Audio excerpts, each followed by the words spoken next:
The Telangana dream began when we had no map, no voice, only passion for tomorrow and a purpose-driven vision.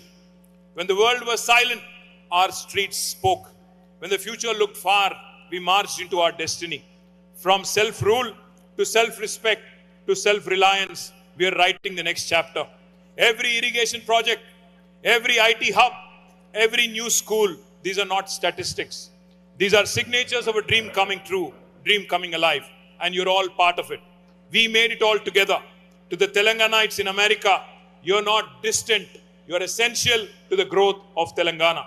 నేను 2015లో మంత్రిగా తొలిసారిగా తెలంగాణ అనే నూతన రాష్ట్రాన్ని ప్రపంచానికి పరిచయం చేయడానికి అమెరికాకు వచ్చినప్పుడు అనేక మధురమైన జ్ఞాపకాలు ఉన్నాయి. ఇదే డాలస్కి వచ్చాం. వచ్చిన రోజు నాకు బాగా గుర్తుంది. ఇక్కడ డాలస్లో చాలామంది మిత్రులు ఒక సమావేశాన్ని కూడా ఆర్గనైజ్ చేశారు. కానీ ఇట్లా వేల మందితో కాదు, కానీ ఒక 500-600 మందితో ఒక హోటల్లో సమావేశం అయినాం. తెల్లారి మేము కాలిఫోర్నియా పోవాలి. అక్కడ గూగుల్ అనే కంపెనీతో ప్రపంచంలోనే 2వ అతిపెద్ద క్యాంపస్ గూగుల్ది హైదరాబాద్లో పెట్టడానికి ఒప్పందం కుదుర్చుకోవాలి తెల్లారిపోయి.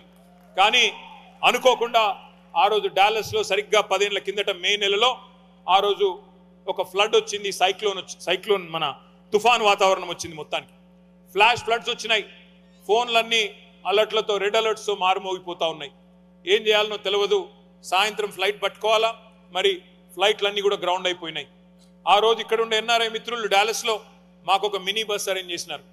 ఇక్కడ నుంచి 3 గంటల పాటు ప్రయాణం చేసి ఆస్టిన్ పోయి, ఆస్టిన్ నుంచి ఒక రెడ్ ఐ ఫ్లైట్ తెల్లారి 4:30 గంటలకు పట్టుకొని కాలిఫోర్నియా పోయి అక్కడ ఆ రోజు మరి భయంకరమైన తుఫానులో డాలస్ నుండి ఆస్టిన్ దాకా ఏ ప్రయాణం అయితే చేసి చివరికి కాలిఫోర్నియా చేరుకుని గూగుల్తో ఒప్పందం కుదుర్చుకున్నామో నాకు ఇంకా బాగా గుర్తుంది. ఇది ఎందుకు చెప్తా ఉన్నా అంటే ఎందుకు గుర్తు చేసుకుంటా ఉన్నా అంటే, మేము 10 ఏళ్ల పాటు ప్రభుత్వంలో ఉన్నప్పుడు ఇదేదో పదవో ఇదేదో బరువో అనుకోలేదు. బాధ్యతగా భావించాం. ఉద్యమ స్ఫూర్తితోనే ప్రభుత్వాన్ని నడిపినాం. అందుకే అనితర సాధ్యమైన విజయాలు మనకు సొంతమైనాయి. విడిపోతే విఫల రాష్ట్రం అవుతుంది అని హేళన చేసిన చోటనే విజయ కేతనం ఎగరవేసి చూపెట్టాం. మిమ్మల్ని పరిపాలించే నాయకులున్నారా అని గేలి చేసిన నోళ్లతోనే మాకు కూడా మీలాంటి నాయకులుంటే బాగుండు అని అనిపించాం. స్వరాష్ట్రాన్ని నంబర్ 1గా నిలపడంలో ఏ ఒక్క అవకాశాన్ని కూడా మేము కేసీఆర్ గారి నాయకత్వంలో వదులుకోలేదు. మొన్నటిదాకా ప్రభుత్వాన్ని మనమే నడిపాం.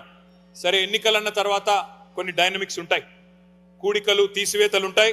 ఆ లెక్కల్లో మొన్న 2023 డిసెంబర్లో మనం కొద్దిగా వెనుకబడ్డాం, ఎన్నికల్లో ఓడిపోయినాం కావచ్చు.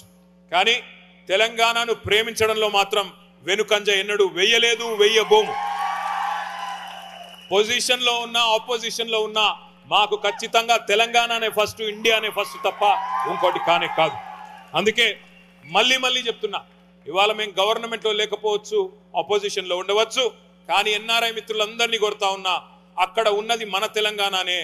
ఇవాళ మీకు అందరికీ తెలుసు, ఇక్కడ మీకు తెలుసు, ముందు అప్పుడప్పుడు బిడ్డ పుట్టిన తర్వాత తల్లికి ఆరోగ్యం బాగాలేకపోతే కొద్ది కాలం పాటు వేరే వాళ్ళ చేతులు బిడ్డను పెడతారు. ఇవాళ జరుగుతున్నది కూడా అంతే. మళ్ళీ 3 ఏళ్లలో తిరిగి మళ్ళీ బిడ్డ తల్లి దగ్గరికే చేరుతుంది, తెలంగాణ తల్లి దగ్గరికే చేరుతుంది. తిరిగి కేసీఆర్ గారే ముఖ్యమంత్రిగా 3 ఏళ్లలో మళ్ళీ తప్పకుండా వస్తారు.